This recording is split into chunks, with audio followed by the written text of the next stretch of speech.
স্বাগতম নওগাঁ জেলার বদলগাছি উপজেলার পাহাড়পুরে। এখানেই রয়েছে বিখ্যাত পাহাড়পুর বৌদ্ধবিহার, যা অষ্টম শতকে পাল রাজাদের আমলে নির্মিত হয়েছিল।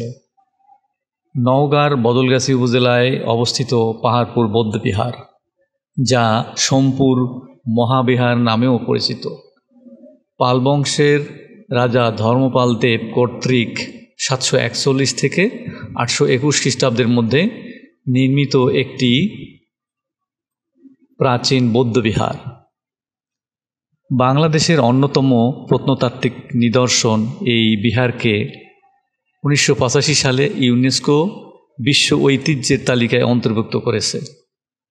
এটি প্রায় 70.31 একর জমির উপর বিস্তৃত ছিল এবং বৌদ্ধ ভিক্ষুদের জন্য 177টি কক্ষ ছিল। এটি বর্তমানে একটি ধ্বংসপ্রাপ্ত প্রাচীন বৌদ্ধবিহার এবং বাংলাদেশ প্রত্নতত্ত্ব বিভাগের অধীনে একটি গুরুত্বপূর্ণ ঐতিহাসিক স্থান, যেখানে একটি জাদুঘরও রয়েছে। ইতিহাস ও সংস্কৃতির অনন্য সাক্ষী এই পাহাড়পুর আজও দর্শনার্থীদের মুগ্ধ করে।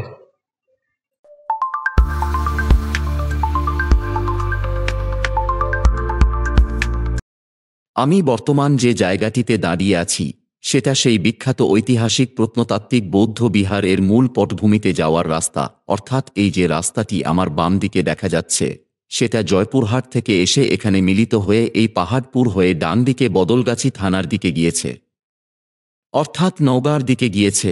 এখান থেকেই সামনে তাকালেই যে লোকাল রাস্তাটি চোখে পড়ে, সেটা সেই ঐতিহাসিক বৌদ্ধ বিহারের দিকে গেছে।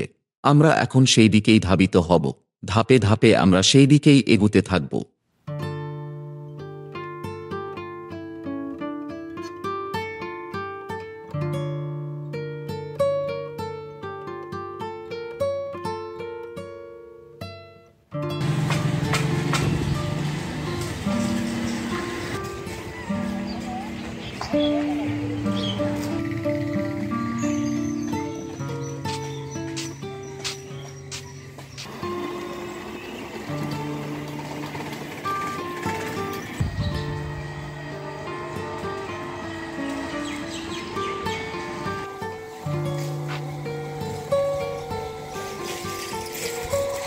পাহাড়পুর বৌদ্ধবিহারের প্রাচীরের বাইরের দৃশ্য সবুজে শ্যামল ছায়ায় আবৃত।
জামালগঞ্জ বাজার।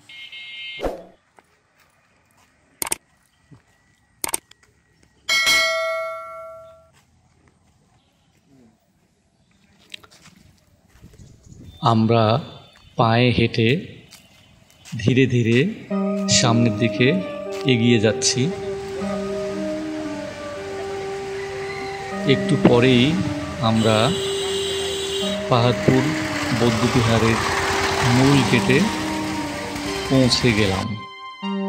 এরপরে গেটের আশপাশে কিছু বিভিন্ন ধরনের দোকানপাট দেখতে পেলাম। এরপর আমরা একটু পরেই টিকিট কাউন্টারে গিয়ে টিকিট কাটলাম।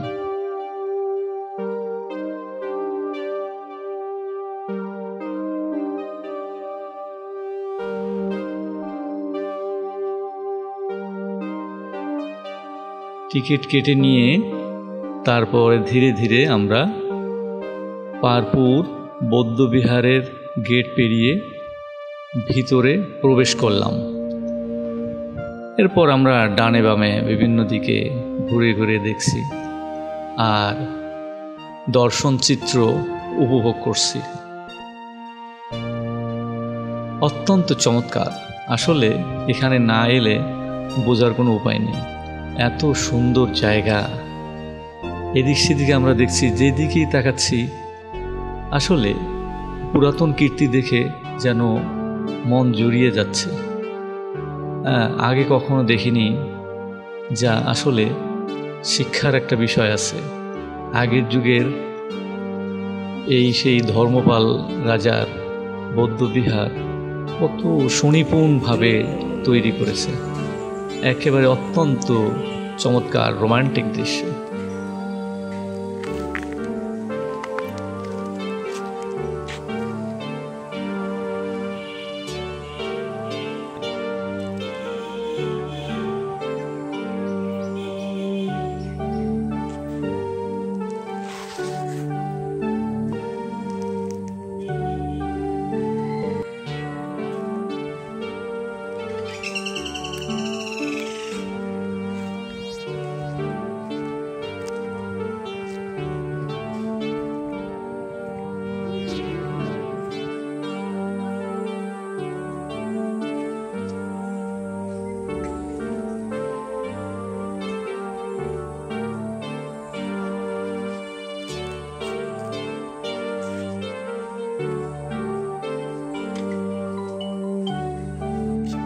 আরো রোদ নাই।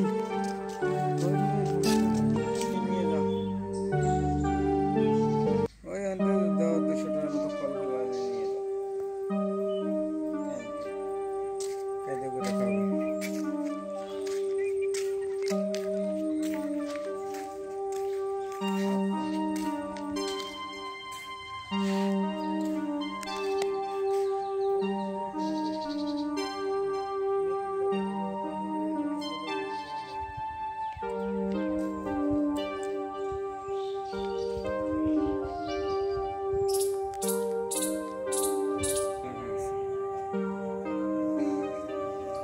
একটু এগুলেই আমরা দেখতে পাচ্ছি সারি সারি ফুলের বাগান।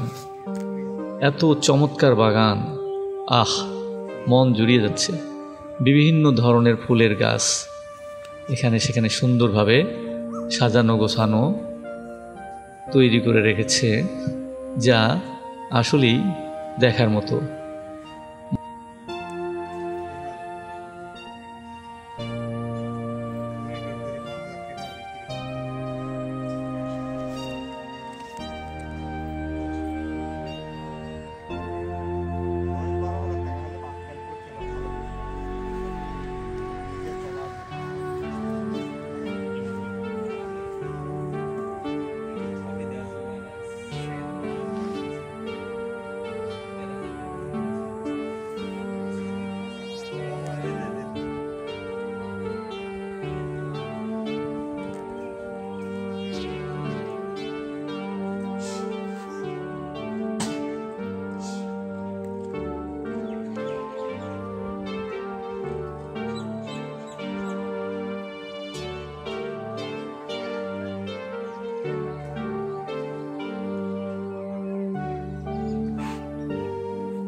মনে হচ্ছে একটু ফুলের গাছগুলো ছুঁয়ে দিই।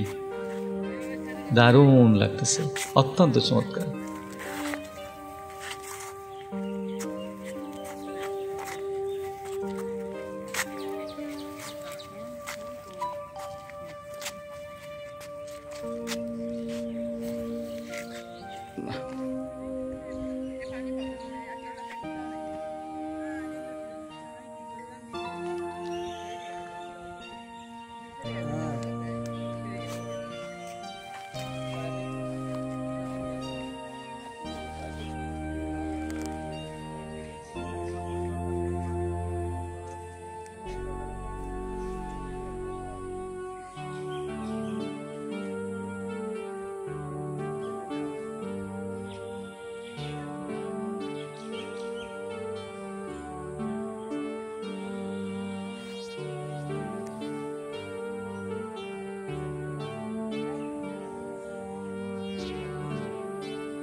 তারপরে ডানে বামে বিভিন্ন রেস্টুরেন্ট, অফিসিয়াল বিল্ডিং ঘর ইত্যাদি, নানান দিকে আমরা থেকে দেখতেছি।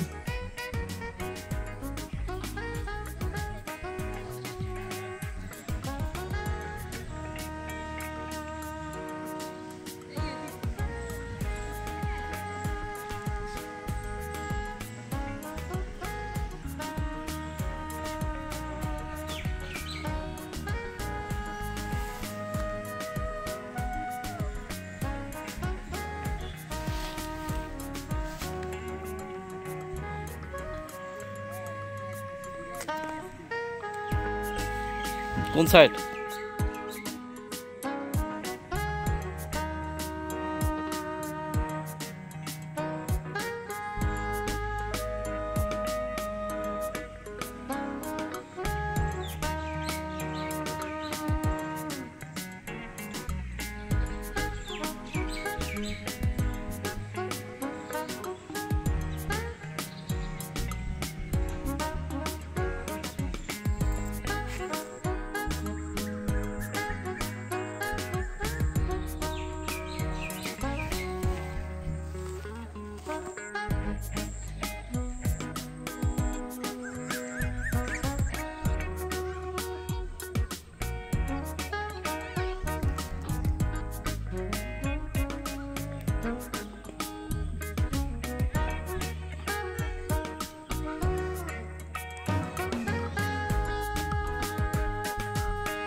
সেখানে কোথাও অ্যারো দিয়ে লিখে রাখছে, আপনি সামনে এগুলি দেখতে পাবেন এই স্থাপত্যের জাদুঘর।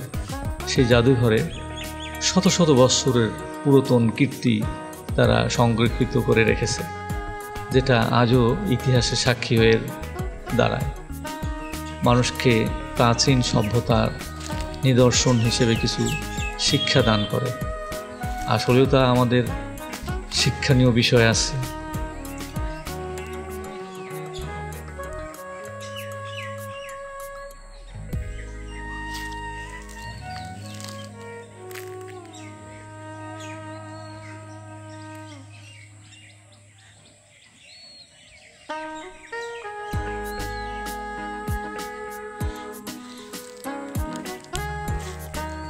তারপরে সামনের দিকে এগুলি দেখতে পাচ্ছি বেশ কিছু সারি সারি রেস্ট হাউস, অর্থাৎ সাময়িক সময়ের জন্য কিছু বসার জায়গা আছে।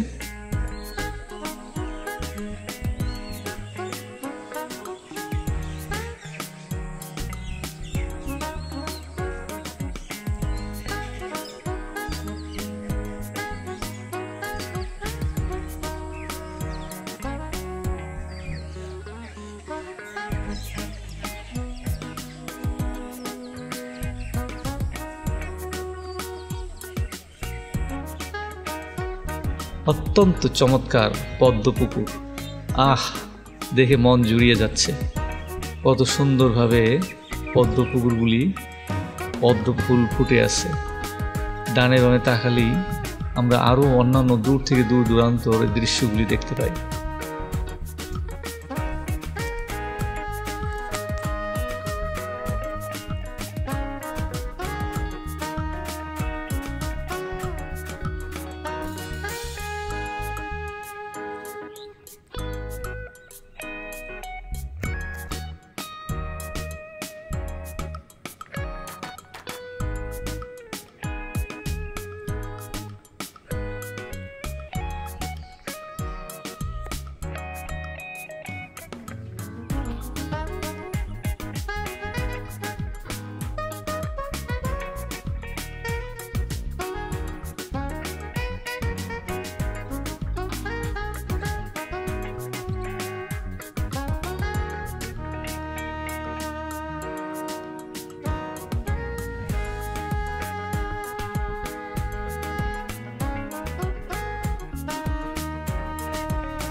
তারপর ঘুরে ফিরে আমরা মূল বৌদ্ধ বিহারের দিকে এগুলাম।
বৌদ্ধবিহারের আসলে দর্শনীয় স্থান বলতে চোখ যত দূর যায় শুধু পুরাতন কীর্তি স্থাপত্য এত সুন্দর করে সাজানো গোছানো ছিল তখনকার যুগে, আজ থেকে শত শত বৎসর আগের কথা। আজও যেন ইতিহাসের কালজয়ী সাক্ষী হিসাবে সেই বিল্ডিংগুলি দাঁড়িয়ে আছে, যেটা আমাদেরকে পুরনো দিনের ইতিহাসের কথা স্মরণ করিয়ে দেয়। 7ম শতাব্দীর মাঝামাঝিতে হিউয়েন সাং পুনর্বর্ধনে আসেন, তবে তার বিস্তারিত বিবরণে সোমপুরের বিহার ও মন্দিরের কোনো উল্লেখ নেই। গোপালের পুত্র ধর্মপাল 781-822 খ্রি সিংহাসনে আরোহণ করে দীর্ঘকাল রাজত্ব করেন ও রাজ্যকে বাংলা বিহার ছাড়িয়ে পাকিস্তানের উত্তর পশ্চিম সীমান্তের গান্ধার পর্যন্ত বিস্তৃত করেন। সম্রাট ধর্মপাল অনেক নিষ্ঠাবান বৌদ্ধ ছিলেন ও তিনি বিক্রমশিলা ও সোমপুর বিহার প্রতিষ্ঠা করেন। অন্য মতে বিখ্যাত তিব্বতীয় ইতিহাস গ্রন্থ পাক সাম জোন ঝাং এর লেখক অত্যন্ত সুস্পষ্টভাবে ধর্মপালের পুত্রদেব। এছাড়া 9ম শতাব্দী পর্যন্ত পাল রাজাদের পৃষ্ঠপোষকতায় সোমপুর বিহার ছাড়াও অগ্রপুর, রাজশাহীর অগ্রাদিগুণ, উষ্যপুর, গোটপুর, এতপুর ও জগদ্দল, রাজশাহীর জগদল বিহারের উল্লেখ পাওয়া যায়। 9ম শতাব্দীর শেষভাগে গুর্জর রাজ প্রথম ভোজ ও মহেন্দ্রপাল পাল সাম্রাজ্যের বিশেষ ক্ষতি সাধন করেন। পরে 10ম শতাব্দীর শেষভাগে পাল বংশীয় রাজা মহিপাল 995-1043 সাম্রাজ্য পুনরুদ্ধার করেন ও সোমপুর বিহার মেরামত করেন। কিন্তু মহিপাল ও তার পুত্র নয়াপালের মৃত্যুর পর আবার পাল বংশের পতন শুরু হয়। এই সুযোগে মধ্য ভারতের চেদিরাজ কর্ণ, চোলরাজ রাজেন্দ্র ও দিব্য নামের এক দেশীয় কৈবর্ত সামন্ত নরপতি পরপর বরেন্দ্রভূমি আক্রমণ করেন। নালন্দায় পাহাড়পুর মন্দির ও বিহার ধ্বংসের উল্লেখ সম্ভবত এ সময়ের আক্রমণের। 11শ শতাব্দীতে পাল বংশীয় রামপাল হৃতরাজ্য পুনরুদ্ধার করেন। 12শ শতাব্দীতে দাক্ষিণাত্যের কর্ণাক থেকে আগত সেন রাজারা বাংলা দখল করেন। সে রাজদের আমলে সোমপুর রাজকীয় পৃষ্ঠপোষকতা হারায়। এ সময় শেষবারের মতো সোমপুরের পতন শুরু হয়। সেন শাসনের ফলে পতনের দ্বার প্রান্তে থাকা এই বিহার সম্পর্কে একজন পণ্ডিত লিখেছেন, পাহাড়পুরের বিহার ও মঠে সোমপুর মহাবিহারের ধ্বংস। ঐতিহাসিক প্রেক্ষাপট ও বিশ্লেষণ। সোমপুর মহাবিহার, বর্তমানে পাহাড়পুর বৌদ্ধ বিহার, প্রাচীন বাংলার অন্যতম প্রধান বৌদ্ধ শিক্ষাকেন্দ্র ছিল। পাল রাজবংশের অধীনে নির্মিত এই মহাবিহার জ্ঞান, ধর্ম ও সংস্কৃতির এক উজ্জ্বল প্রতীক হিসেবে খ্যাত ছিল। তবে 11শ থেকে 13শ শতকের মাঝে একাধিক আক্রমণ ও অভ্যন্তরীণ রাজনৈতিক দ্বন্দ্বের প্রভাবে এই সমৃদ্ধ শিক্ষাকেন্দ্র ধীরে ধীরে ধ্বংসের মুখে পড়ে যায়। 1. মুসলিম আক্রমণ ও বাহ্যিক আগ্রাসন। মুসলিম সেনাপতি ও আক্রমণ। 1204-12 শতকের প্রথম দিকে তুর্কি সেনা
বন্ধুরা, এভাবে আমরা আজ ঘুরে দেখলাম বাংলাদেশের নওগাঁ জেলার বদলগাছি উপজেলার পাহাড়পুরের প্রত্নতত্ত্ব বৌদ্ধবিহার। প্রাচীন এই স্থাপত্য শুধু ইতিহাসের সাক্ষী নয়, বরং আমাদের ঐতিহ্য ও সংস্কৃতির এক অমূল্য সম্পদ। দূর দূরান্ত থেকে আসা ভ্রমণ পিপাসু মানুষের জন্য এটি এক বিশেষ আকর্ষণীয় স্থান। আপনারা যদি সময় পান তবে একদিন পাহাড়পুর ঘুরে আসতে পারেন এবং অনুভব করতে পারেন সেই অতীতের আবহ। ভিডিওটা যদি ভালো লেগে থাকে তবে অবশ্যই লাইক দিন, শেয়ার করুন এবং আমাদের চ্যানেলটি সাবস্ক্রাইব করতে ভুলবেন না। পাশে থাকা বেল আইকনটি প্রেস করে রাখুন যাতে নতুন কোনো ভিডিও মিস না করেন। আজ এই পর্যন্তই, দেখা হবে আগামী ভ্রমণ কাহিনীতে। ভালো থাকবেন, ধন্যবাদ।